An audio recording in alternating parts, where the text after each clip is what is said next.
نحمده ونصلي ونسلم على رسوله الكريم اما بعد فاعوذ بالله من الشيطان الرجيم بسم الله الرحمن الرحيم وان هذا صراطي مستقيما فاتبعوه ولا تتبعوا السبل فتفرق بكم عن سبيله صدق الله العظيم. محبت عقیدت سے بآواز بلند درود پاک پڑھیں. اللہم صلی علی سیدنا و مولانا محمد وعلی آل سیدنا و مولانا محمد و اصحاب سیدنا و مولانا محمد وبارک وسلم ثم صلی علیہ. لائق صد تعظیم و تکریم زینت بزم حضرات اکابر علماء کرام، میزبان مکرم اور میرے محترم و مکرم سامعین، کافی دیر سے آپ حضرات تشریف فرما ہیں اور مجھ سے قبل تفصیلی بیانات سماعت فرما چکے ہیں. میں زیادہ تفصیل پہ جائے بغیر ایک قرآن مجید کے اہم عنوان کی طرف آپ کی توجہ مبذول کرانا چاہوں گا. قرآن مجید کی عظمت اور فضیلت کو تو اکثر بیان کیا جاتا ہے اور ہم جانتے بھی ہیں، لیکن ایک اہم عنوان جس کو قرآن نے سب سے زیادہ بیان کیا ہے اس کی طرف ہماری توجہ نہ ہونے کے برابر ہے.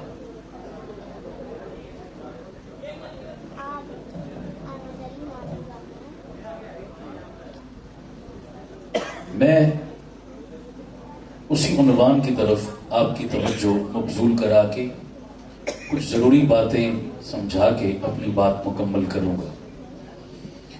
اس مجمع میں جتنے پڑھے لکھے حضرات تشریف فرما ہیں، بالخصوص کالجوں یونیورسٹیوں میں پڑھنے والے نوجوان، اور میں بصد احترام حضرات علماء کرام کی توجہ بھی چاہوں گا. وعدہ کرو جن کو میری بات سمجھ آئے گی وہ اس پر عمل کریں گے اور اس پیغام کو دوسروں تک پہنچائیں گے. پختہ ارادہ ہے انشاءاللہ. پیچھے بھی ذرا کچھ شور کی آواز ہے، اگر انتظامیہ میں کچھ لوگ ہیں تو ذرا اس طرف توجہ فرما لیں تاکہ گفتگو میں خلل نہ آئے.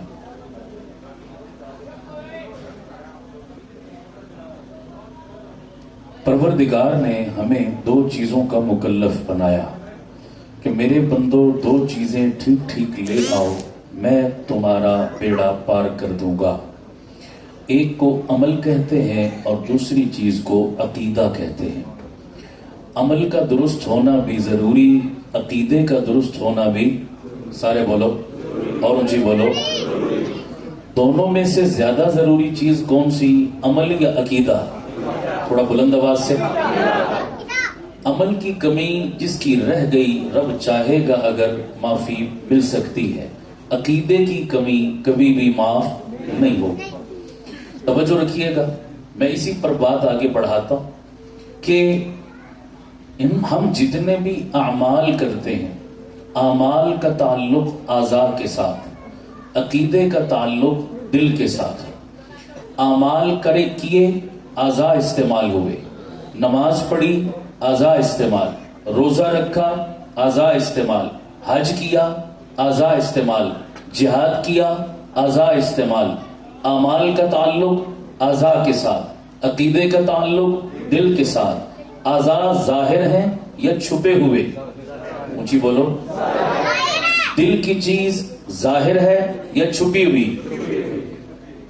اب اگلی بات، اللہ کی نظر میں عمل کی بنسبت عقیدے کی بنسبت عمل کی قیمت کم تھی، اس کو کس کے ساتھ جوڑا؟ اعضاء کے ساتھ. عمل کی بنسبت عقیدے کی قیمت زیادہ تھی، اللہ نے کہاں رکھا؟ دل میں. مثال کے طور پر میرے پاس 10 روپے ہوں، سامنے والی جیب میں رکھوں گا. 10,000 ہوں، اندر والی جیب میں رکھوں گا. 10 لاکھ ہوں، بینک میں لاکر میں تجوری میں رکھوں گا. قیمت 10 لاکھ کی بھی ہے، قیمت 10 روپے کی بھی ہے، لیکن 10 لاکھ کی بنسبت 10 روپے کی قیمت کم تھی. کہاں رکھ دیا؟ ظاہر سامنے. اور 10 روپے کی بنسبت 10 لاکھ کی قیمت کیا تھی؟ زیادہ. کہاں پر رکھ دیا؟ چھپا کے. پتا چلا قیمتی چیز کو حفاظت میں رکھا جاتا ہے. عمل عقیدے کی بنسبت عمل کی قیمت کم تھی, اللہ نے ظاہر پہ رکھا. عمل کی بنسبت عقیدے کی قیمت زیادہ تھی, اللہ نے دل میں رکھا. اصول پتہ چلا, قیمتی چیز ہمیشہ حفاظت میں, حصار میں, پردے میں رکھی جاتی ہے. اس پر میں ایک اصولی بات عرض کرتا ہوں, سب پلے باندھو. کہ دیکھیے, ایک بادام کی گری ہے, ایک بادام کا چھلکا ہے, ایک اخروٹ کی گری ہے, ایک اخروٹ کا چھلکا ہے, ایک کیلے کا گودا ہے, ایک کیلے کا چھلکا ہے. بولو قیمت کس کی, اندر والی چیز کی یا باہر والی؟ اندر والی چیز کی. پتہ چلا قیمتی چیز کو چھپایا جاتا ہے, پردے میں رکھا جاتا ہے. اے مسلمان ماؤں, اے مسلمان بہنوں, اے مسلمان بیٹیوں, میرے رب نے تمہیں پردے کا حکم دے کر تمہاری قیمت لگائی ہے. اونچی کہہ دو سبحان اللہ. میرے رب نے تمہیں پردے کا حکم دے کر تمہاری قیمت لگائی ہے کہ میرے رب کی نظر میں تم قیمتی تھی. تو قیمتی چیز کو ہمیشہ چھپایا جاتا ہے. میں موبائل کی دکان پہ گیا, میں نے موبائل والے سے بولا بھائی مجھے ایک موبائل چاہیے. اس نے 20-30 ہزار کا موبائل مجھے دے دیا. میں نے کہا بھائی اس کا ایک کور بھی دے دو, اس کے شیشے کا ایک پروٹیکٹر بھی دے دو. مجھے کہنے لگا آپ کو موبائل سے غرض تھی, میں نے دے دیا. کور کیا کرنا ہے, پروٹیکٹر کیا کرنا ہے؟ میں نے کہا اگر اس کا کور نہ چڑھایا, یہ ذرا بھی گرا, اس کو خراش آ گئی, ایک لکیر بھی لگ گئی, اس کی ویلیو کیا ہو جائے گی؟ کم ہو جائے گی. مارکیٹ میں یہ اتنی قیمت پر کبھی نہیں بک سکے گا, میرا نقصان ہوگا. اس کی مارکیٹ کو برقرار رکھنے کے لیے اسے پردے میں رکھنا ضروری ہے. تو بتاؤ نہ ذرا, تمہاری نظر میں تمہاری ماں, تمہاری بہن, تمہاری بیٹی کی عزت اور ویلیو ایک موبائل فون جتنی بھی نہیں ہے کہ موبائل فون کو تو ظالموں پردے میں رکھتے ہو, ماں بہن بیٹی کو بے پردہ بازاروں اور غیروں کی نظروں کے سامنے گھماتے ہو. اللہ ماں بہن بیٹی کی قیمت پہچاننے کی توفیق عطا فرمائے. تو اپنی بیٹیوں کی قیمت اگر سمجھتے ہو تو آج کے بعد نیت کرو انہیں پردے میں رکھیں گے. کہہ دو انشاءاللہ. بے پردہ گھمانے والے ان کی قیمت کو برباد کرتے ہیں. میرا عنوان نے اشارہ کیا, قیمتی چیز کو ہمیشہ کس میں رکھا جاتا ہے؟ پردے میں رکھا جاتا ہے. تو میں نے کہا قیمت عقیدے کی زیادہ تھی, اللہ نے دل میں چھپا کے رکھا. عمل کی قیمت کم تھی, اللہ نے کس پہ رکھا؟ ظاہر پہ رکھا. اب اگلی بات, کسی بندے کی آنکھ پھوڑ دو, زندہ رہ سکتا ہے. کان کاٹ دو, زندہ رہ سکتا ہے. زبان کاٹ دو, زندہ رہ سکتا ہے. ہاتھ پاؤں توڑ دو, زندہ رہ سکتا ہے. لیکن کسی بندے کا دل اگر کام کرنا چھوڑ دے, بولیے زندہ رہ سکتا ہے؟ نہیں. پتہ چلا اعضاء کے بغیر گزارا ہے, دل کے بغیر گزارا نہیں. عمل کا تعلق اعضاء کے ساتھ تھا تو عمل کے بغیر گزارا ہے. عقیدے کا تعلق دل کے ساتھ تھا, عقیدے کے بغیر گزارا نہیں. تو سمجھ آ رہی ہے بھائی؟ تو عمل بھی ضروری, عمل سے زیادہ کیا ضروری؟ اونچی بولو سارے. عقیدہ اہم ہے, عقیدہ ضروری ہے. اگلی بات سنیے گا, عقیدہ کتنا اہم ہے, عقیدہ کتنا ضروری ہے. میں 2-3 دلیلیں عرض کروں گا, پھر مدعے کی طرف آؤں گا. توجہ رکھنا, ہمارے اکابر میں, ہمارے بزرگوں میں ایک بڑی شخصیت اور بڑی مستند شخصیت علماء دیوبند میں گزری ہے, جنہیں دنیا امام اہل سنت حضرت مولانا شیخ سرفراز خان صاحب صفدر سب قید رحمت اللہ تعالی علیہ کے نام سے جانتی ہے. واقعتاً وہ امام اہل سنت کہلانے کے حقدار تھے. انہیں یہ ٹائٹل علماء کی طرف سے دیا گیا امام اہل سنت کا. یاروں میں نوجوانوں تم سے کہتا ہوں, فلاں شخص نے اتنے چوکے مارے, فلاں نے اتنے چھکے مارے, فلاں نے 1992 کا ورلڈ کپ جیتا, فلاں نے موٹر وے بنایا, فلاں کنجر کا نیا گانا آیا, فلاں بندے کی ویڈیو وائرل ہو گئی. فضول اور بیہودہ چیزیں تمہارے ریکارڈ اور میموری کا حصہ ہیں. تمہیں پتہ ہے ان بیہودہ چیزوں کا, اور جن علماء امت کے اس قوم کے بچوں سے لے کر بوڑھوں تک قدم قدم پر احسانات ہیں, جن کی محنتوں کے صدقے آج ہمیں مسجدوں میں بیٹھنا, یہ دین اور قرآن و سنت کا سننا, علماء حقہ سے وابستگی ملی. ان بزرگوں کا کوئی احسان نہیں, چوکے چھکے تم احسان سمجھتے ہو. ان بزرگوں کا تم نام تک نہیں جانتے, جائے کہ ان کی خدمات جانتے ہو. کم از کم ان چیزوں پر بھی توجہ دیا کرو, اپنے بچوں کو یاد کرایا کرو. جو قومیں اپنے محسنوں کو فراموش کر دیتی ہیں, اپنا ان کا ماضی بھی جو ہے وہ تاریک ہو جاتا ہے, مستقبل بھی برباد برباد ہو جاتا ہے۔ اللہ ماضی سے جڑے رہنے کی توفیق عطا فرمائے۔ تو ہمارے ان بزرگوں میں ایک بڑا نام امام اہل سنت حضرت شیخ سرفراز خان صفدر رحمت اللہ علیہ، یہ پڑوس میں ہمارے گجرانوالہ کا شہر ہے، اس کا علاقہ گگڑ منڈی، یہاں پر امام اہل سنت نے لوگوں کو قرآن سے جوڑنا شروع کیا، لوگوں کے عقیدوں پر محنت شروع کی، درس قرآن دینا شروع کیا۔ امام اہل سنت فرماتے ہیں میں لوگوں کو قرآن کا درس دیتا، میرے درس میں ٹوٹل 2 بندے عام جٹ سے مزدور بیٹھتے، تیسرا بندہ کوئی نہیں ہوتا، لیکن میں مایوس نہیں ہوا، میں علماء کی توجہ چاہوں گا، میں قرآن پڑھانے سے سکھانے سے مایوس نہیں ہوا۔ ان 2 بندوں کو رب کا قرآن سمجھانے کے لیے میں پوری رات بیٹھ کر مطالعہ کرتا، 25-30 قرآن کی تفسیریں چھان کر پھر میں رب کا قرآن انہیں آ کر سنایا کرتا۔ ایک دور وہ بھی تھا، پھر میں نے اپنی محنت جاری رکھی، قوم کو قرآن سناتا رہا۔ ایک دور ایسا بھی آیا کہ میرے درس تفسیر کے اندر ایک وقت میں 5-5 ہزار علماء بیٹھنا سعادت سمجھتے تھے۔ اللہ نے پھر وہ دور بھی مجھے دکھایا۔ روئے ان کی زندگی میں روئے زمین پر کوئی ایسا قابل ذکر فتنہ نہیں تھا جس کے خلاف ان کا قلم نہیں اٹھا، دلائل کی دنیا میں اس کا تعاقب نہیں کیا، اس کا رستہ بند نہیں کیا، اس کے دجل کو قوم کے سامنے آشکارا نہیں کیا۔ اللہ ان بزرگوں کو پڑھنے کی توفیق عطا فرمائے، ان سے وابستگی کی توفیق عطا فرمائے۔ یارو دلائل یہ ہیں، تم یوٹیوب سن کے خوش ہوتے پریشان ہوتے ہو، فلاں ڈاکٹر کے پاس اتنی دلیلیں، فلاں انجینئر کے پاس اتنی دلیلیں، بابا یہ کیا بیچتے ہیں؟ اب میرا یہ موضوع نہیں، ورنہ ڈاکٹروں انجینئروں کا میں آپریشن کرتا، لیکن میں اشاروں میں ذکر کروں گا۔ توجہ رکھنا، علم کے سمندر یہ لوگ تھے۔ مسئلہ یہ ہے کہ ان کے پاس یوٹیوب کا چینل نہیں تھا، کوئی جناب فیس بک کا پیج نہیں تھا، اس لیے دنیا ان صاحب علم لوگوں کو نہیں جانتی۔ امام اہل سنت درس قرآن دیتے، پنجابی زبان میں درس ہوتا، سیدھی سادی زبان میں لوگ سنتے۔ ان کے ایک شاگرد نے، اس زمانے میں ٹیپ ریکارڈر تھے، کیسٹ کے ذریعے ان کے بیانات کو ریکارڈ کیا، پھر کتابی شکل میں اردو میں ٹرانسلیٹ کر کے منتقل کیا۔ وہ دروس آج کتابی شکل میں موجود ہیں، عوام کے لیے بھی علماء کے لیے بھی قابل مطالعہ ہیں۔ ان دروس کا نام ذخیرۃ الجنان ہے، کئی تفسیروں میں چھپ چکے ہیں، اور جو ہے وہ میں ہر شخص کو کہوں گا ضرور اپنے عقائد کی اصلاح کے لیے اس تفسیر کا مطالعہ کیجیے۔ میں نے صرف ایک دلیل دینی ہے، سننا۔ امام اہل سنت نے عقیدے کی اہمیت سمجھانے کے لیے ذخیرۃ الجنان میں 2 مثالیں ذکر کی ہیں۔ ایک مثال فرماتے ہیں کہ لوگوں دور جاہلیت میں مشرکین مکہ جتنے تھے ان میں 1000 عیب اور خامیاں تھی، لیکن کچھ خوبیاں بھی تھی۔ ایک خوبی ان میں یہ تھی، انہوں نے خانہ کعبہ تعمیر کیا اور اعلان کیا لوگوں حلال کا پیسہ اس میں لگے گا، حرام کا ایک پائی بھی اس میں نہیں لگانی۔ حلال کا پیسہ جتنا تھا لگا دیا، آدھی دیوار بنی آدھی نہ بن سکی، وہیں پہ کیا کر دی؟ چھوڑ دی۔ وہ آج بھی اسی طرح حدیم کی دیوار آدھی ہے۔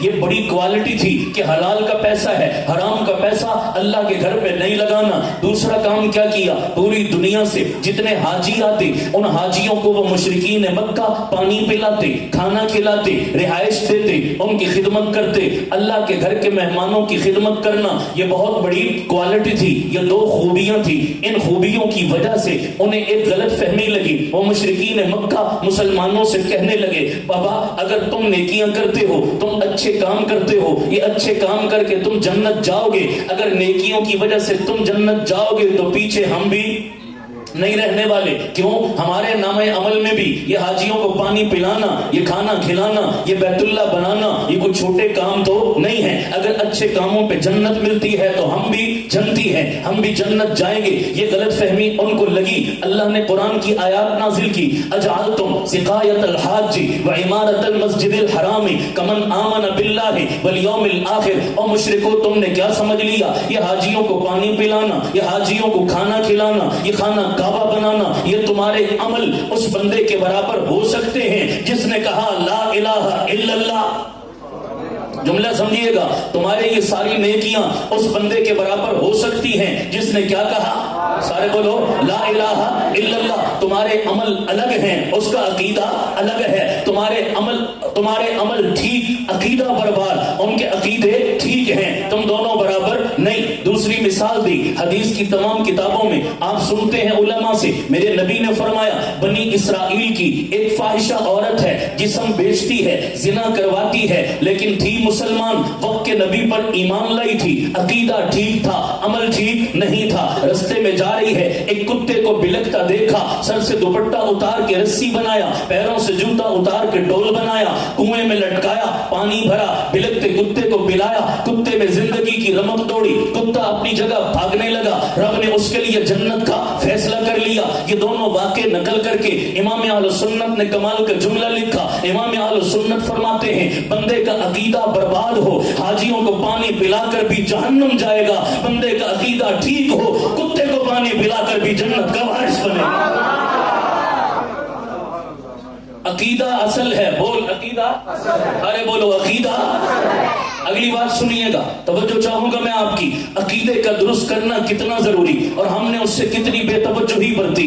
آج یہ جتنی گمراہی ہے، جتنی بربادی ہے، جتنا فتور ہے، اس کی بنیادی وجہ عقیدوں پر محنت، سارے بولو عقیدوں پر محنت۔ ہمارے تبلیغی بھائیوں کو اللہ جزا خیر عطا فرمائے، تبلیغ کی محنت اعمال کی محنت ہے، تبلیغ کی محنت نماز روزے کی محنت ہے۔ کسی درجے میں آج تبلیغ والوں نے محنت کی، قربانی دی، امت میں اعمال زندہ ہوئے نہیں ہوئے، نماز روزہ زندہ ہوا، الحمدللہ، اللہ انہیں جزا خیر عطا فرمائے، لیکن عقیدے کی آواز لگنا ہی چھٹ گئی۔ نقصان کیا ہوا آگے میں عرض کروں گا۔ میں نے یہ عنوان کیوں چھیڑا؟ قرآن کی عظمت کو ہم بیان کرتے ہیں، کاش کہ قرآن کے مضمون کو بھی سمجھتے، قرآن کہتا کیا ہے، قرآن مطالبہ کیا کرتا ہے۔ ہم نے قرآن کو صرف کتاب برکت سمجھا، قرآن کتاب برکت نہیں ہے، قرآن کتاب ہدایت ہے، اور ہدایت تب ملے گی جب قرآن کے لفظوں پر نہیں اس کے مضمون پہ غور کرو۔ ہدایت تب ملے گی قرآن کے الفاظ پر نہیں، کس پر مضمون، کس پر غور کرو، مضمون پر۔ قرآن چاہتا کیا ہے، قرآن کی ڈیمانڈ کیا ہے، آؤ سنو میں بتاؤں۔ علماء موجود ہیں، بتائیے قرآن مجید کی کتنی آیات ہیں؟ تقریباً 6500۔ کتنی آیات؟ 6500 آیات۔ پوچھئے علماء سے، جتنے احکام بیان ہوئے وہ ٹوٹل 500 آیات احکام بیان ہوئے، 500 آیات میں احکام بیان ہوئے۔ مولا یہ ہری پور والے پوچھنا چاہتے ہیں بقیہ قرآن کی 6000 آیتوں میں تو نے کس مضمون کو سمجھایا؟ جو ہے 500 آیات میں احکام بیان ہوئے، یا اللہ تو نے 6000 قرآن کی آیتوں میں کس مضمون کو سمجھایا؟ پڑھیے ذرا قرآن کو، کہیں توحید ہے، کہیں رسالت ہے، کہیں قیامت ہے، کہیں باس بعد الموت ہے، کہیں قبر کی جزا ہے، کہیں قبر کی سزا ہے، کہیں قبر کے سانپ اور بچھو اور آگ ہے، کہیں قیامت ہے، کہیں حشر ہے، کہیں میزان عدل ہے، کہیں اعمال کا تلنا ہے، کہیں سابقہ امتوں کا تذکرہ ہے۔ 6000 آیتوں میں یہ مضمون بیان ہوئے، ان سب کا تعلق عمل سے نہیں عقیدے سے۔ بولو کس سے؟ سارے اونچی آواز سے، باہر والے بھی بولو کس سے؟ عقیدے سے۔ سوچو قرآن کی ایک آیت بھی اگر ہوتی تو ماننے والوں کے لیے بہت بڑی چیز تھی۔ 6000 قرآن کی آیات میں جس مضمون کو بیان کیا، ہم نے اس مضمون کو زندگی میں کتنی اہمیت۔ توجہ، میرے نبی کی 23 سالہ دور نبوت زندگی، نبوت والی زندگی کتنے سال؟ بولو 23 سال۔ 23 سال میں سے 13 سال مکہ میں، 10 سال مدینہ میں۔ جتنے احکام کا نزول ہوا وہ کہاں ہوا؟ مدینہ میں۔ بولو کہاں؟ نماز روزہ کہاں فرض ہوا؟ مدینہ میں۔ احکام کہاں نازل ہوئے؟ مدینہ میں۔ تو سوال ہے یا اللہ، ہری پور والے پوچھنا چاہتے ہیں یہ 13 سال میرے نبی نے جو مکہ میں گزارے، میرے پاک پیغمبر کی زندگی کا تو ایک ایک منٹ اور سیکنڈ بڑا قیمتی ہے۔ 13 سال میرے نبی کے مکہ میں گزرے تو 13 سال نبوت کی محنت کا میدان کیا تھا؟ بولو، سارے نہیں بول رہے آپ، اونچی آواز سے بولو، گونج پڑ جائے۔ کیا تھا؟ 13 سال میرے نبی نے صحابہ کے عقیدے درست کیے، نظریہ بنایا، نظریاتی جماعت تیار کی، کیونکہ آگے چل کر ریاست مدینہ بنانی تھی۔ ریاست مدینہ نظریاتی لوگ بناتے ہیں، جذباتی۔ سمجھ آ رہی ہے نہیں آ رہی؟ نظریات بنائے، عقیدے بنائے، رخ درست کیا، تعین کیا۔ 13 سال قرآن کی 6000 آیات جس عنوان کو بیان کریں، میرے نبی کی زندگی کے 13 سال جس عنوان کی محنت پر لگے، میں نے اور آپ نے زندگی میں کبھی 13 دن بھی اس عنوان کو دیے؟ 13 دن بھی بڑی چیز، زندگی میں کبھی 13 گھنٹے بھی عقیدہ سنا؟ بولو اچھا ہمارا تو ایک اور المیہ ہے، وہ کیا؟ ہم تو عقیدے کی محنت کرنا دور کی بات، عقیدے کو بیان کرنا بھی شرارت سمجھتے ہیں۔ کیا سمجھتے ہیں؟ پتہ نہیں، میں خوشک سے مضمون چھیڑ بیٹھا ہوں، اللہ جانے اب اوپر جا رہا ہے یا آپ کی کھوپڑی میں آ رہا ہے۔ بہت بڑے پریشان ہو کے مجھے دیکھ رہے ہیں ایسے آنکھیں پھاڑ کے، کچھ سمجھ آ رہی ہے؟ میں آگے نتیجہ عرض کرتا ہوں، پھر آپ تائید کریں یہ واقعی آپ نے صحیح بیان کی۔ سمجھ آ رہی ہے میری بات؟ گھور کے مجھے نہ دیکھو یار، میرا ساتھ دو، مجھے بولو، سمجھ آئی ہے، نہیں بھی آ رہی تب بھی بولو، سمجھانا میری ذمہ داری، میں دلیل دے رہا ہوں، ہوائی فائرنگ تو نہیں کر رہا، سمجھ رہے ہو میری بات؟ میں نے کہا عقیدے کو بیان کرنا بھی ہم کیا سمجھتے ہیں؟ میں ایک جگہ گیا کسی بیان کے لیے، میں جب پہنچا میرے میزبان صاحب میرے کان میں کہنے لگے مولانا یہاں آپ نے اصلاحی بیان کرنا ہے۔ کون سا بیان؟ پھر اسٹیٹ سیکرٹری صاحب نے مجھے دعوت دی، اسٹیٹ سیکرٹری صاحب فرمانے لگے حضرت ہمارے ہاں آئے ہیں، آج اصلاحی بیان فرمائیں گے۔ جب اتنی زیادہ انہوں نے اصلاحی کا زور دیا تو میں سوچنے پر مجبور ہو گیا کہ بیان کی دو قسمیں ہوتی ہیں۔ نہیں سمجھ آئی؟ میں سوچنے پر مجبور ہوا کہ بیان کی کتنی قسمیں؟ ایک اصلاحی اور دوسرا، بولو بھائی، غیر اصلاحی کا ہو، شرارتی کا ہو، فسادی کا ہو، وہ بھی ہوتا ہے۔ اور یار اللہ کے بندوں کچھ عقل کو ہاتھ مارو، مجھے بتاؤ پیغمبر کے دین اور قرآن کی کوئی بات بھی اصلاح کے دائرے سے باہر ہے؟ بھائی جو دین کی بات ہوگی وہ کیا ہوگی؟ سارے بولو اصلاحی ہوگی، تو پھر دین کی بات ہی اس ممبر پہ کرنی ہے، پھر ممبر پہ بٹھا کر مسجد میں دین کی محفل میں اصلاحی کی قید لگانے کی ضرورت ہے؟ بولو سارے، یہ کہیں نہ کہیں لاشعور میں کچھ بیٹھا ہوا ہے، کچھ گڑبڑ ہے۔ آپ نے اشتہار دیکھا، کوئی بہت بڑے بزرگ تشریف لائے، ان کا نام لکھا ہے اور نیچے کیا لکھا ہوتا ہے؟ حضرت فلاں مسجد میں تشریف لا رہے ہیں، مغرب کے بعد آج ان کا اصلاحی بیان ہوگا۔ اشتہار پہ عنوان لکھا نہیں لکھا کہ جی ان کا اصلاحی بیان ہوگا؟ جب بھی ہم یہ عنوان پڑھتے ہیں تو ہمارا ذہن کدھر جاتا ہے کہ کیا بیان ہوگا؟ کچھ 6 نمبر بیان ہوں گے، کچھ تصوف اور سلوک کی باتیں ہوں گی، کچھ تہجد، ذکر، اللہ کے فضائل۔ میں ان چیزوں کی اہمیت کا انکار نہیں کر رہا، اپنی جگہ بہت اہم ہے یہ باتیں بھی، لیکن ہمارا ذہن ادھر جاتا نہیں جاتا؟ اور بولو نا، اس کا مطلب ہے کہ عقیدے کی بات کو ہم نے اصلاح کی کیٹاگری سے ہی کیا کر لیا؟ تو جس چیز کو ہم اصلاح سمجھتے ہی نہیں اس کو بیان کریں گے۔ تیسری بات، مجھے بتاؤ اصلاح کس کی جاتی ہے؟ تعمیر کی یا تخریب کی؟ بولو تخریب، بگاڑ۔ اصلاح تعمیر کی نہیں ہوتی، وہ تو آلریڈی تعمیر ہے۔ اصلاح کس کی جاتی ہے؟ تخریب کی، بگاڑ کی۔ تو مجھے بتاؤ اس وقت معاشرے میں زیادہ بگاڑ عمل میں ہے یا عقیدے میں؟ اونچی آواز سے بولو۔ تو اصلاح کس کی کرنی چاہیے؟ پورا سال گزر جاتا ہے جلسے کر کے، لیکن کوئی اس پر بولنے کے لیے تیار؟ ایک جمود کی کیفیت ہے۔ اللہ ہم سے پوچھے گا قیامت والے دن، ایک مقتدی میرے پیچھے نماز پڑھتا ہے، 20 سال 30 سال 50 سال ہو گئے، وہ میرا مقتدی مجھے چندہ بھی دیتا ہے، مجھے فطرانہ بھی دیتا ہے، قربانی کی کھال بھی دیتا ہے، تعاون بھی کرتا ہے، بڑھ چڑھ کے میرا ساتھ بھی دیتا ہے، میرے ہاتھ بھی چومتا ہے، میرے زندہ باد کے نعرے بھی لگاتا ہے۔ اس کے پاس جو کچھ تھا اس نے مجھے دیا۔ اللہ نہ کرے اگر اس کا عقیدہ ٹھیک نہ ہوا، اس کا نظریہ خراب ہوا، قیامت والے دن وہ جہنم کی طرف گیا، بول میرا گریبان پکڑے گا یا نہیں؟ اونچی آواز سے بولو نا۔ یا اللہ پوچھنا مولوی صاحب سے، جو کچھ میرے پاس تھا میں نے ان کو دیا، ان سے پوچھ جو ان کے پاس تھا انہوں نے مجھے کیوں نہیں دیا؟ مجرم ہے یا نہیں ہے؟ تم مانے نہ مانے اس کی ذمہ داری بیان کرنا تو ہماری، بولو نا۔ ٹائم پاس کرنے والی تقریر مجھے آتی ہے، میں چاہتا تو بڑے اچھے طریقے سے ٹائم پاس بولو کر سکتا تھا، لیکن نہیں، میں مجرم ہوں گا اگر میں حق بات بیان نہیں کروں گا۔ آپ اپنے کام چھوڑ کر آئے ہیں، نیند قربان کی ہے، صبح پھر کام پہ جانا ہوگا، جو بیٹھے ہو تو کسی مقصد کے لیے بیٹھے ہو کہ ٹائم پاس کرنے؟ سارے بولو مقصد کے لیے۔ تو یہ مقصد کی باتیں سنو، عمل بھی ضروری، عمل سے زیادہ، سارے بولو۔ اب اگلی بات سننا ذرا غور سے، بڑا مسئلہ حل ہوگا۔ عقیدہ عربی زبان کا لفظ، عربی زبان میں عقیدہ نکلا ہے عقد سے۔ عقد کہتے ہیں گرہ لگانا، باندھنا۔ عقد کا معنی بولو بھائی، شادی اور نکاح کو بھی کیا کہا جاتا ہے؟ عقد کرنا۔ میاں بیوی کے بھی رشتے میں عقد لگ گیا، گرہ لگ گئی، رشتے میں بندھ گئے، پکے ہو گئے، اب عقد کہتے ہیں گرہ لگانا۔ مثال دیتا ہوں, آپ نے جانور دیکھے ہیں دو قسم کے.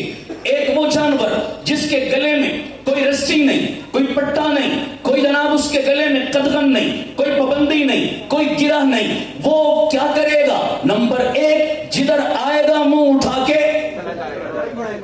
کبھی اس کھیت میں منہ مارے گا, کبھی اس کھیت میں, کبھی اس کھیت میں. پہلی خرابی یہ ہے. دوسرا نقصان اسے کیا ہوگا؟ رسی اور گرہ نہ باندھنے کا. دوسرا نقصان یہ کہ جس کے گلے میں کوئی رسی نہ ہو, ہر جگہ منہ مارے, تو کبھی کوئی آگے سے ڈنڈا مارے گا, کبھی کوئی پتھر مارے گا, کبھی کوئی دھکا مارے گا. ہوتا ہے یا نہیں؟ دوسرا وہ جانور جس کے گلے میں کوئی رسی ہے, کوئی پٹا ہے, کوئی گرہ لگی ہوئی ہے, کوئی قدغن ہے. نمبر ایک, وہ ہر جگہ منہ, وہ ہر کھیت میں منہ, وہ ایک ہی جگہ کا ہو کر رہتا ہے, ہر جگہ منہ نہیں مارتا. نمبر دو, اس پہ کوئی ہاتھ اٹھانے کی جرت نہیں کرتا, کیونکہ رسی بتا رہی ہے کوئی مالک ہے. سمجھنا بات کو, رسی بتا رہی ہے کوئی والی وارث. اگر ہم نے مارا تو ہمیں بھگتنا پڑے گا. یہ خوبی ہے. ہاں لوگوں سنو, اللہ نے انسان بھی دو طرح کے پیدا کیے. ایک کو کافر کہتے ہیں, ایک کو مسلمان کہتے ہیں. کافر کو بھی اللہ نے عقل دی ہے, مسلمان کو بھی اللہ نے عقل دی ہے. لیکن کافر کی عقل پر کوئی گرہ نہیں ہے, کوئی رسی نہیں ہے, کوئی قدغن نہیں ہے, کوئی پابندی نہیں ہے. اس نے اپنی عقل کو بھی اس جانور کی طرح بے لگام چھوڑا, تو نقصان کیا ہوا؟ کبھی ادھر منہ مارا, کبھی ادھر منہ مارا, کبھی ادھر منہ مارا. ہر جگہ منہ مارنے کا نقصان کیا ہوا؟ ہمارا پڑوسی ملک ہے انڈیا, ہندوستان, ہندو دھرم کے رہنے والے, آج 33 کروڑ خدا. یہ ہر جگہ منہ مارنے کا نتیجہ کتنے خدا؟ 33 کروڑ خدا. ہر جگہ منہ مارنے کا نتیجہ چوہا ان کا خدا, بلی ان کا خدا, بندر ان کا خدا, گائے اور بیل ان کا خدا. آج انڈیا میں اتنا گائے کا دودھ نہیں پیا جاتا جتنا اس کا پیشاب پیا جاتا ہے. ہر جگہ منہ مارنے کا یہ نقصان ہوا. عقل کو بے لگام چھوڑنے کا, عقل پہ کوئی گرہ نہ لگانے کا یہ نقصان ہوا کہ جناب آج دنیا کے کافر اتنی گمراہی کے گڑھے میں گرے کہ مجھے کہتے ہوئے شرم آ رہی ہے. لیکن میں سمجھانے کے لیے کہوں گا کہ عقل بے لگام چھوڑی, آج اس قدر گمراہی میں گئے کہ مرد اور عورت کی شرمگاہ تک کو انہوں نے اپنا خدا مان لیا. آج انسان کی شرمگاہ کی پوجا کی جا رہی ہے, اسے خدا مانا جا رہا ہے. اس حد تک انسان گرا. مولا تیرا شکر ہے, تو نے ہمیں مسلمان بنایا, ہمیں عقل دی, عقل کو بے لگام نہیں چھوڑا, اس پر قرآن و سنت کی گرہ لگا کر ہمیں صحیح عقیدہ دیا. بولو کیا دیا صحیح؟ بولو کیا دیا صحیح؟ یہ عقیدے نے ہمیں پابند کیا ہے کہ ایک در پہ جھکے ہیں. عقیدے نے پابند کیا ہے تو مسجد بیٹھے ہیں, مندر میں نہیں, چرچ میں نہیں, گردوارے میں نہیں, مسجد میں بیٹھے ہیں, اللہ اللہ کر رہے ہیں, رام رام نہیں. یہ رستہ کس نے بتایا؟ عقیدے نے. بولو کس نے بتایا؟ اگر عقیدہ قرآن نہ دیتا, عقیدہ مصطفیٰ کی زبان نہ دیتی, خدا کی قسم ہم بھی جگہ جگہ منہ مارتے نہ مارتے. یہ میرے رب کا کرم ہے. تو عقیدہ کہتے ہیں گرہ لگانے کو. اللہ تیرا شکر ہے, تو نے قرآن و سنت کی گرہ سے ہم سب کو جوڑ دیا. کہہ دو الحمدللہ, مجھے کہہ دو الحمدللہ. اگلی بات سنیے گا, میں دلائل دینا شروع کروں, بات شاید لمبی ہو جائے, بس دلیلیں سمجھ آئی میری. عقیدہ اہم. آگے چلیے گا ذرا, میں ویسے سے مدے کی طرف آ رہا ہوں. میں نے یہ بات کیوں کی, میں نے عقیدے کی بات کیوں کی, کیوں چھیڑا یہ مضمون؟ قرآن کے فضائل آپ مجھ سے زیادہ جانتے ہیں, ایسا ہے یا نہیں؟ بچپن سے سنتے آ رہے ہیں. قرآن پڑھنے پر کیا ملتا ہے, حفظ پر کیا ملتا ہے, تلاوت پر کیا ملتا ہے, بچوں کو حافظ بنانا کتنا اہم پتا ہے یا نہیں پتا؟ وہ بولو نا, مجھے پھر دہرانے کی ضرورت. توجہ کرو. عقیدہ آج اس کی محنت نہ ہونے کی وجہ سے, عقیدے لوگوں کے درست نہ کروانے کی وجہ سے, ان عنوانات کو بیان نہ کرنے کی وجہ سے نقصان کیا ہوا؟ توجہ. پہلے ہم روتے تھے جزیات کو کہ فلاں شخص نے اللہ کے ولی کا انکار کر دیا, فلاں شخص نے کسی عالم کا انکار کر دیا, فلاں شخص نے کسی بزرگ کا انکار کر دیا, فلاں شخص نے امام ابو حنیفہ کی فقاہت کا انکار کر دیا, فلاں شخص نے امام بخاری کی محدثیت کا انکار کر دیا, فلاں بخاری نہیں مانتا, فلاں فقہ حنفی نہیں مانتا, فلاں شخص صحابہ نہیں مانتا, فلاں اہل بیت نہیں مانتا. اگرچہ یہ انکار بھی غلط تھا, برا تھا, گمراہ کن تھا, لیکن یہ جزیات اب تو جڑ پہ وار ہوا ہے بابا. اب تو جڑ پہ کلہاڑے چلے ہیں کہ آپ کے کالجوں میں, یونیورسٹیوں میں, تعلیمی اداروں میں اس وقت دھڑلے کے ساتھ اللہ کی ذات کا انکار کیا جا رہا ہے. جب اللہ ہی نہیں تو اسلام ہے، قرآن ہے، نبی ہے، دین کی کچھ چیزیں اعمال احکام ہے، سب کی چھٹی کس پہ وار کیا؟ اللہ نہیں ہے۔ دنیا کا نظام خود بخود چل رہا ہے۔ جن منکروں کو پہلے وقتوں میں ملحد کہتے تھے، آج کے دور میں جدید زبان میں انہی منکروں کو ایتھیسٹ کہتے ہیں۔ ایتھیزم ہمارے کالجوں یونیورسٹیوں کے اندر تیزی سے خاموش شہر کے طور پہ پھیلایا جا رہا ہے۔ سنو، ہمارے کالجوں یونیورسٹیوں کو ٹک ٹاک نے بھی برباد کیا، یوٹیوب نے بھی برباد کیا، آئس کے نشے نے بھی برباد کیا، فحاشی اریانی نے بھی برباد کیا، لیکن خدا کی قسم وہ اتنا خطرناک نہیں ہے جتنا یہ زہر خطرناک ہے۔ کیوں؟ اگر کوئی نشہ کرتا ہے کبھی نہ کبھی اللہ کا خیال آئے گا تو خوف کہ میں غلط کر رہا ہوں۔ کوئی زنا کرتا ہے، شراب پیتا ہے، اگر خدا کا تصور موجود ہے کبھی نہ کبھی گناہ سے پیچھے پلٹے گا۔ یار لوگوں نے کہا یہ اللہ کی ذات ان کو بے حیائی کی طرف نہیں آنے دے رہی، ان کے قدم گناہ کی طرف نہیں بڑھنے دے رہی، لہذا اس جڑ کو ہٹاؤ، اس مین دیوار کو ہٹاؤ۔ لہذا اللہ کا انکار کہ اللہ ہی نہیں تو کوئی مذہب بھی نہیں، کوئی مذہب بھی نہیں تو کوئی قدغن اور پابندی نہیں۔ اب جدھر دل چاہے منہ مارو۔ ان کافروں نے بھی ہر جگہ منہ مارا، اب مسلم قوم کے نوجوانوں کو بھی ہر جگہ منہ ماری پہ آمادہ کر دیں۔ یہ ہو رہا نہیں ہو رہا؟ میں علماء سے دستبستہ درخواست کروں گا، خدا را اپنی مساجد و مدارس تک محدود نہ رہیے۔ آپ بہت عظیم کام کر رہے ہیں، آپ کی خدمات سر آنکھوں پر، لیکن یہ قوم کے ہمارے بچے ہیں، ہمارا مستقبل ہیں، یہ برباد ہو گئے۔ اللہ نہ کرے قیامت والے دن ان کا ہاتھ ہوگا ہمارا گریبان ہوگا۔ نکلیے ان کالجوں تک، نکلیے ان یونیورسٹیوں تک، خدا کی قسم بڑے پیاسے ہیں، بڑا اندھیرا ہے، اور عجیب و غریب قسم کے عقلی شبہات، عقلی اعتراضات ان کے سامنے رکھے جاتے ہیں اور فوراً سے پہلے یہ بدگمان ہو کر سلپ ہو جاتے ہیں۔ میں اس کی چند 2-3 مثالیں عرض کرتا ہوں آج کے دور کی جو براہ راست میں نے بھگتی۔ میرا کالجوں یونیورسٹیوں والوں سے بڑا واسطہ رہتا ہے، اکثر نوجوان مجھ سے رابطے میں رہتے ہیں، اس لیے میں چلتا پھرتا ہوں سارا دن، صبح کہیں اور شام کہیں، اس لیے میں ان ضرورتوں کو زیادہ محسوس کرتا ہوں۔ حساس مزاج ہے، میں سمجھتا ہوں یہ تباہی کتنی، ہم تو اس پاکیزہ ماحول میں ہے نا مسجد مدرسے کی، ہم سمجھتے ہیں یہاں سب اچھا ہے تو باہر بھی سب اچھا ہے، حالانکہ ایسا نہیں ہے جناب، باہر کچھ اور ہو رہا ہے۔ ہماری نسلیں آج ہماری نہیں رہی، ہمارے بچے آج ہمارے نہیں رہی، ہمارا بچہ کھاتا ہم سے ہے، پیتا ہم سے ہے، جوتی کپڑا ہم سے لیتا ہے، جیب کا خرچہ ہم سے لیتا ہے، لیکن فکر وہ کسی اور کی اختیار کر چکا، عقیدہ وہ کسی اور کا اختیار کر چکا۔ آج ہمارا بچہ ہمارے گھر میں رہ کر بھی وہ کڈنیپ ہو چکا ہے، وہ فکری اور نظریاتی طور پر اغوا ہو چکا ہے۔ والدین ذرا آنکھیں کھولو، خدا را اپنے بچوں کو ڈگری لینے کے لیے تم کالج یونیورسٹی بھیجتے ہو، لیکن سوچو اس ڈگری کی قیمت کو کیا ادا کر کے آ رہا ہے؟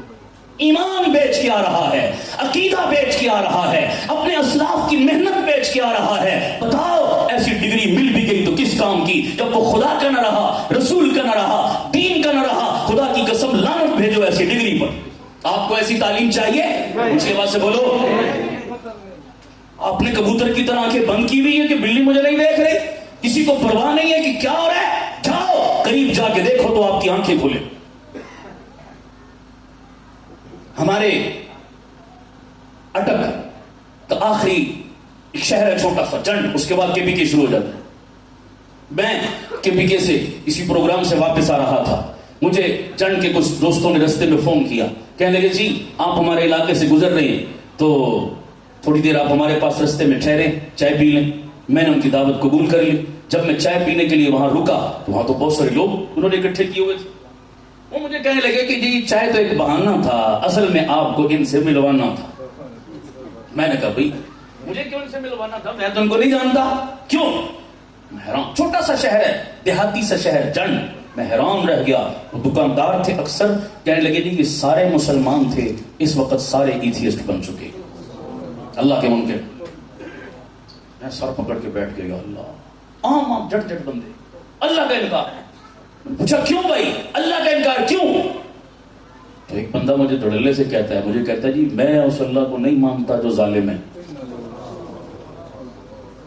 میں نے کہا بھائی تیری دونوں باتوں میں تضاد ہے، ادھر سے کہتا ہے اللہ ہے، ادھر سے کہتا ہے ظالم ہے، یہ دونوں ضدیں ہیں، ضدیں جمع نہیں ہو سکتی، جو ظالم ہے وہ اللہ نہیں، جو اللہ ہے وہ ظالم نہیں۔ خیر میں نے کہا کیوں نہیں مانتا؟ بولا کہتا ہے کسی کو اتنا دیا کہ گنتی میں نہیں آتا اور کسی کو ایک ٹائم کی روٹی سے بھی بولو. جب دونوں اسی کی مخلوق ہیں, دونوں اسی کے بندے ہیں, تو انصاف کیوں نہیں؟ کیسی دور کی کوڑیاں لاتے ہیں جناب, دونوں اس کے بندے ہیں تو انصاف کیوں نہیں؟ اتنا تفاوت کیوں, فرق کیوں؟ یہ ظلم نہیں ہے؟ میں نے کہا بے وقوف انسان, جب بندہ اپنی عقل کے گھوڑے دوڑا کر علماء سے کٹ کر اپنے کھوپڑی سے اللہ کو, قرآن کو, دین کو سمجھنے کی کوشش کرتا ہے تو وہ ایسے ہی ٹھوکرے کا, ایسے ہی برباد ہوتا ہے جیسے تو ہوا. تجھے کس نے کہا عقل کے گھوڑے دوڑا؟ کیا پدی اور کیا پدی کا شوربہ, کیا ہم اور کیا ہماری عقلیں. جملہ یاد رکھو, جہاں ہماری عقل کی انتہا ہوتی ہے محمد کی شریعت کی وہاں سے ابتدا ہوتی ہے. سمجھ آ رہی نہیں آ رہی؟ عقل کے ترازو پر مت تولو. یہ جتنے پٹڑی سے اتر کر گمراہ ہوئے یہ سب کو عقل نے برباد کیا. سمجھ آ رہی نہیں آ رہی؟ کلمہ عقل کا پڑھا یا نبی کا؟ اونچی بولو سارے. نبی کا. مانگنی کس کی ہے؟ نبی کی. اونچی بولو. نبی کی. اور اونچی بولو. نبی کی. عقل لاکھ انکار کرے, عقل غلط ہو سکتی ہے, محمد کی زبان غلط ہے. آپ کا ذوق سلامت ہے تو ایک بات کہہ دوں, ٹھیک ہے بے شک. تھکے تو نہیں؟ نہیں آگے چلوں.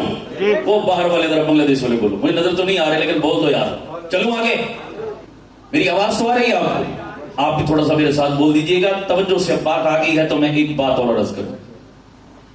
کلمہ عقل کا نہیں, کلمہ کس کا پڑھا؟ نبی کا. اسلام کا مزاج سمجھو ذرا.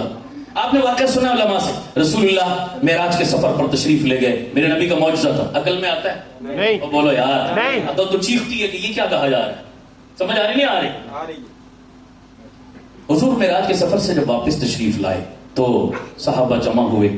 آپ نے سارے سفر کی کیا سنائی, کارگزاری سنائی.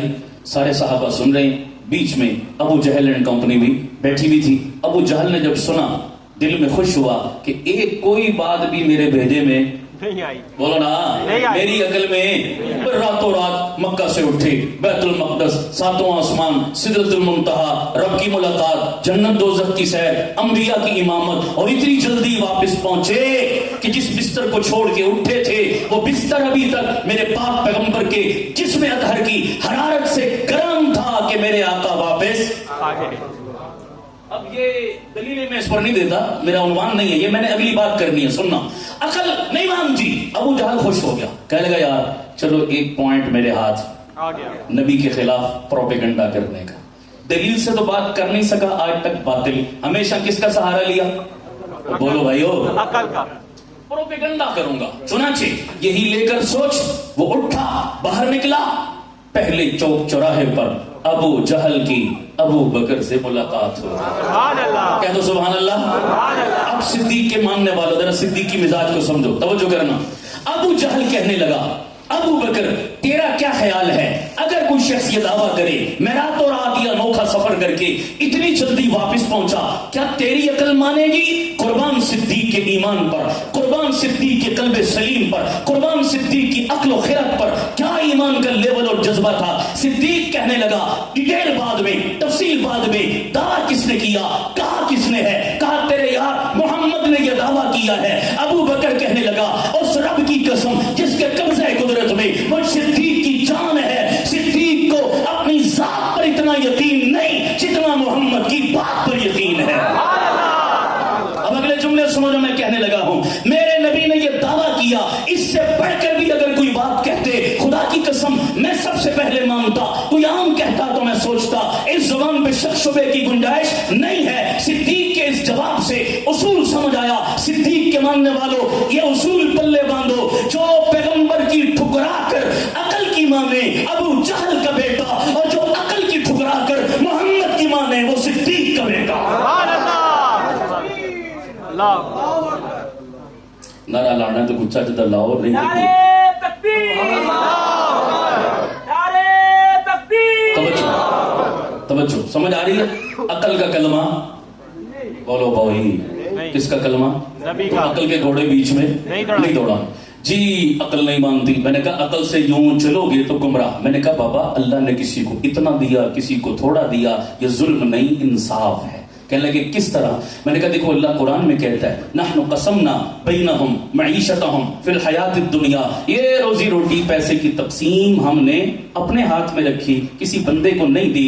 کیوں؟ اللہ فرض کرو ایک منٹ کے لیے مان لیا ساروں کو اللہ کروڑ پتی بنا دے، ساروں کو اللہ چودھری بنا۔ میں نے اس کو یہ بولا، میں نے بولا بھائی فرض کرو سارے چودھری بن جاتے تھے، کم تیرے پیو کرنا سی،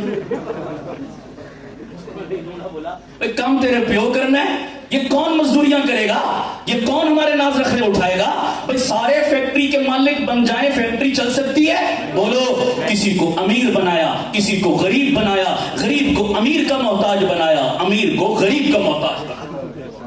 یہ کائنات کا نظام چل رہا ہے، اسی طرح چل رہا ہے۔ تم کون ہوتے ہو بیچ میں ٹانگ اڑانے والے؟ رب کے کاموں میں ٹانگ نہ اڑاؤ، وہ بہتر جانتا ہے کیا چلانا ہے، کس طرح چلانا ہے۔ میں ایک جگہ ایک اسی طرح کچھ یونیورسٹی کے نوجوان اسی طرح اس کے ذہن میں بھی کسی ایتھیسٹ نے جناب جراثیم ڈالے، اس کو پٹڑی سے اتارا، وہ ڈاما ڈول تذبذب کا شکار، اللہ کے بارے میں طرح طرح شکوک و شبہات۔ میں نے کہا تمہیں کس نے کہا تھا پنگا لو؟ تم ہر ایک کو سرچ کرتے ہو، فیس بک کھول کے بیٹھ جاتے ہو، یوٹیوب کھول کے بیٹھ جاتے ہو، کبھی یہ ویڈیو، کبھی یہ پیج، کبھی وہ بندہ، کبھی وہ بندہ، ہر سوراخ میں انگلی نہیں دیتے۔ سمجھ آ رہی نہیں آ رہی؟ بابا ہر چمکتی چیز سونا، ہر ہاتھ ملانے والا دوست، تو ہر جبہ کبا پہن کے موبائل سامنے رکھ کے کمرے کی کنڈی لگا کے اول فول بکنے والا بھی سننے کے قابل نہیں آتا۔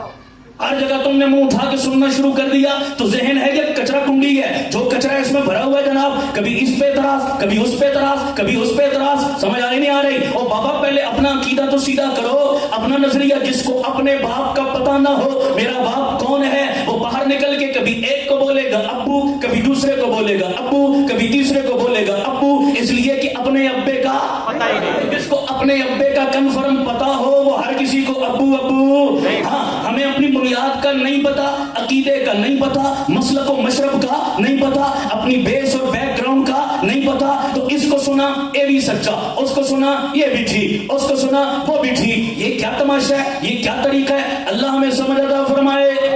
جی آمین بولو بھائی۔ دین گوگل سے سیکھنا ہے یا اپنے علماء سے؟ اونچی بولو جس کو پتا ہے، اونچی بولو بھائی۔ یہ بھی ایک بڑا فتنہ ہے آج کل کہ جی آج کل مولویوں کی کیا ضرورت، آج کل مدرسے کی کیا ضرورت، آج کل ان دینی محفلوں میں جانے کی کیا ضرورت؟ گوگل زندہ باد، یوٹیوب زندہ باد۔ اب تو جس کو سننا ہے بٹن دباؤ اور ڈھیر لگے معلومات کے، تمہیں سب ملے گا۔ چھوڑو مولویوں کی دکانیں بند ہو گئی، اب اسی کو سنو۔ یوٹیوب اور گوگل تمہاری ساری ضرورتیں پوری کرے گا۔ میں نے کہا نا نا نا نا نا، تمہاری غلط فہمی ہے، گوگل بڑا گمراہ کرتا ہے۔ میں بھی 4 دن پہلے چکوال کسی پروگرام میں مدعو تھا، میں نے جہاں چکوال جانا تھا میں نے دوستوں کو بولا بھائی اپنی لوکیشن مجھے بھیج دو، انہوں نے اپنی لوکیشن مجھے واٹس ایپ کر دی۔ میں نے گوگل کھولا، یقین کرو پونا گھنٹہ بابا گوگل مجھے گھماتا رہا، کبھی ایک گلی، کبھی دوسری گلی، کبھی آخر میں نے تنگ آ کر میزبان کو فون کیا۔ میں نے کہا بابا خدا یہ گوگل نے تو مجھے وقتے میں ڈال رکھا ہے، نئی منزل مل رہی دعا۔ وہ میزبان آیا، توجہ جملہ سننا، جملہ سننا، وہ میزبان آیا، وہ رہبر آیا تو منزل ملی۔ پتا چلا صرف رستہ منزل نہیں بتاتا، رہبر ضروری ہے۔ سبحان اللہ، اونچی کہو نا سبحان اللہ۔ سبحان اللہ۔ میرا لاکھ روپے کا جملہ تو ضائع کر چھوڑا۔ صرف رستے منزل نہیں ہوتے، صرف رستے منزل رہبر کا ہونا۔ بولو بولو، چلو اور دلیل سن لو۔ جناب موسیٰ گئے اپنے ساتھیوں کو لے کر، سامنے دریائے نیل کی موجیں تھی، پیچھے فرعون کی فوجیں تھی۔ جناب موسیٰ نے عصا مارا، رستے پھٹ گئے۔ بولو بھائی، رستے بن گئے۔ موسیٰ ساتھیوں کے ساتھ پار ہو گئے۔ موسیٰ کے ساتھیوں کو تو رہبر ملا، فرعون پیچھے بڑا خوش ہوا رستہ دیکھ کے کہ رستہ کلیئر ہے، میں بھی کود پڑوں۔ بیچ میں گھسا اور رستے نے کام تمام کر دیا۔ موسیٰ کے ساتھیوں کو کنارہ ملا کہ رستے کے ساتھ رہبر تھا۔ فرعون غرق ہوا کہ صرف رستے پہ نظر تھی، رہبر سے محروم تھا۔ سبحان اللہ، سبحان اللہ۔ سمجھ آ رہی نہیں آ رہی؟ اور بابا گوگل رستہ بتائے گا، یہ علماء رہبر ہیں، یہ رہبر ہوں گے تو منزل ملے گی، رہبر نہیں تو خدا کی قسم گوگل گمراہ کرے گا تجھے۔ سمجھ آ رہی نہیں آ رہی؟ ہاں گوگل سے سائنس کی رہنمائی لیتے ہو لو، دنیا کی رہنمائی لیتے ہو لو، میں منع نہیں کر رہا، میں دین کا رونا رو رہا ہوں۔ دین کی رہنمائی گوگل نہیں، یوٹیوب نہیں، کون دیں گے؟ بولو نا ذرا سارے، یہ علماء دیں گے، اس کے بغیر نہیں مل سکتی بابا۔ یہ ذہن میں بٹھاؤ، تمہیں غلط پٹی پڑھا دی گئی جی گوگل آ گیا، مولوی کی ضرورت نہیں، قیامت کی صبح تک مولوی کی ضرورت ہے، بلکہ دنیا نہیں جنت میں بھی مولوی کی ضرورت، قیامت میں بھی مولوی کی ضرورت کیوں جی ہے نا، جنت میں کسی چیز کی ضرورت نہیں، مولوی کی ضرورت وہاں بھی ہے۔ اگلی تقریر میں بتاؤں گا، پھر سمجھ آ رہی نہیں آ رہی، باتیں لمبی ہو رہی ہیں، توجہ رکھنا۔ میں یہ عرض کر رہا تھا کہ تم عقل کی غلامی کر کے اس طرح ٹھوکریں کھاؤ گے، عقل کے پیچھے مت چلو، دین آ کر اہل دین سے سیکھو، ان سے رہنمائی لو۔ کلمہ عقل کا نہیں، کس کا پڑھا؟ دین کا پڑھا۔ میں نے کہا یہ کالج یونیورسٹی کے ہمارے بھولے بھالے نوجوان بچے بھائی، یہ بھولے بھالے خالی ذہن بچے، کبھی اس کو سنا، کبھی اس کو سنا، کبھی اس کو سنا، اپنی بات کا کوئی پتا، اپنا سر پیر کوئی پتا، تو فوراً متاثر ہو گئے، ایک دوسرے کے پیچھے چل پڑے۔ نہ بابا، ایک نوجوان اسی طرح مجھے ملا یونیورسٹی کا، ایتھیسٹوں کے ہتھے چڑھا، انہوں نے ذہن میں کچرا بھرا، اللہ کی ذات کے بارے میں طرح طرح کے شکوک و شبہات کا شکار ہو گیا، میرے پاس آیا، مجھے کہنے لگا مولانا مجھے ایسی کامن سینس کوئی دلیل دو جو میری عقل اگر مان لے میں مان جاؤں گا اللہ ہے، اللہ موجود ہے، میں ماننے کے لیے تیار ہوں۔ میں نے اس کو پیار سے پاس بٹھایا، تھوڑی دیر بیٹھ کے سمجھایا، وہ میری بات کا قائل ہو گیا۔ میں نے اس سے جملہ باتوں میں ایک بات کی، میں نے کہا یاروں میں اللہ کے وجود پر کامن سی دلیل دیتا ہوں، اتنا تو کم از کم یار حق ادا کرو، اس کے نام کی جو نعمتیں انگنت کھا رہے ہو اس کے نام کا پھر دفاع کرنا ہماری ذمہ داری ہے یا نہیں؟ حلالی پن کی علامت ہے یا نہیں؟ بابا جس کا کھاتے اس کا گاتے کیوں نہیں؟ اس کے نام پہ جب حرف آئے بولو ہماری غیرت کو جوش آنا چاہیے یا نہیں؟ میرے باپ کے نام پر کوئی انگلی اٹھائے میں بڑی غیرت کھاتا ہوں، رب کی ذات پہ حرف آئے میں ٹس سے مس نہیں ہوتا، کیسا میرا ایمان ہے؟ اللہ ہمیں ایمان کی حرارت نصیب فرمائے۔ میں نے اس کو پاس بٹھا کر ایک چھوٹی سی مثال دی، ایک واقعے سے سمجھایا، وہ فوراً قائل ہو گیا۔ میں نے بولا بھائی ایک نوجوان تھا، جنگل میں چلا گیا، جنگل میں جا کر اس نے دیکھا ایک بوڑھی اماں چرخہ کاٹ رہی تھی۔ نوجوان جا کے کہنے لگا اماں جی سلام علیکم۔ اماں نے کہا وعلیکم السلام۔ اماں جی آپ کا عقیدہ کیا ہے؟ اماں کہنے لگی پتر میں مسلمان ہوں۔ اماں جی کچھ پڑھے لکھے ہو؟ اماں کہنے لگی نہیں پتر کوری ان پڑھ ہو، پڑھی لکھی تو کچھ بھی نہیں ہوں، پکی مسلمان۔ اماں جی مسلمان ہو تو پھر بتاؤ اللہ ہے؟ اللہ ہے؟ کہا بیٹا اللہ ہے، اللہ کو مانتی ہوں تبھی مسلمان ہونا، اللہ ہے، اللہ کی ذات ہے، اللہ کا وجود ہے۔ کہا اماں دلیل دے، دلیل دے، میں مانتا ہوں۔ کیا دلیل ہے؟ اللہ ہے۔ کہا پتر پڑھی لکھی ہوتی کتابوں سے دلیل دیتی، کتابیں تو چونکہ پڑھی نہیں، سمپل جٹوں والی دلیل ہے۔ اللہ ہے، دلیل میرا چرخہ، اللہ ہے، دلیل میرا کہا تیرے چرخے کا اللہ سے کیا لینا دینا؟ کا پتر سمپل بات ہے، چھوٹا سا چرخہ بغیر بنانے والے کے نہیں بنتا، چھوٹا سا چرخہ بغیر بنانے والے کے نہیں بنتا۔ اتنی بڑی کائنات خود بخود کیسے بن گئی؟ تم پٹیاں پڑھا رہے، خود بخود بن گئی، بگ بینگ کا نتیجہ ہے، دھماکہ ہوا تو بن گئی۔ نہ نہ نہ نہ بابا، میرے اور آپ کے امام اعظم ابو حنیفہ سب کے تو رحمت اللہ تعالیٰ علیہ، دنیا کے 60 سے 70% مسلمان فقہ حنفی کے فالوور ہیں۔ میرے امام کو رب نے کیا فراست، کیا قادر الکلامی دی تھی، اللہ تعالیٰ نے ان کو فقہ میں نہیں علم مناظرہ اور علم کلام میں بھی کمال مہارت دی تھی۔ ایک دہریے سے ایک ایتھیسٹ سے اس زمانے میں مناظرہ طے ہو گیا، اور جی تم کہتے ہو اللہ ہے، امام صاحب کہتے ہیں اللہ ہے، دہریہ کہتا ہے اللہ، دہریہ کہتا ہے اللہ نہیں، اس پر بحث طول پکڑ گئی۔ مجھے یاد آیا مدرسے کے ایک چھوٹا سا طالب علم، کسی مدرسے میں پڑھتا تھا، عصر کے بعد باہر نکلا، بازار میں ایک دہریے سے آمنا سامنا ہو گیا، بحث ہو گئی، دہریہ کہے اللہ نہیں، بچہ کہے اللہ ہے، بحث طول پکڑ گئی۔ دہریہ بچے سے کہنے لگا اللہ ہے، دکھا دکھا، میں مان جاؤں گا، کدھر ہے تیرا اللہ، دکھا مجھے۔ کوئی دکھا سکتا ہے؟ نہیں دکھا سکتا نا، وہ تو غیب میں ہے جناب۔ اب بچہ تھا، کوئی دلیل تو نہ دے سکا، بچے کو ایک شرارت سوچی، دہریے نے دھوتی لنگی باندھی ہوئی تھی، بچے نے اس کی لنگی کھینچ کے اتار دی، دہریہ ننگا ہو گیا۔ جب دہریہ ننگا ہوا، طالب علم اس کو کہنے لگا اوے بابا تجھے شرم نہیں آتی؟ کہنے لگا آتی ہے۔ کہا دکھا کہاں ہے،